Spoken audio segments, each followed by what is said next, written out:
ikot tayo. Yung katawan natin, ikot na natin na pananon. Tapos, pag-ikot natin, ganun tayo. 1, 2. Tapos, iikot. 1, 2, 3, 4.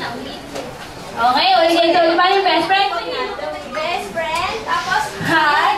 Tapos, ikot. Tapos, 1, 2. Ikot ulit ng katawan.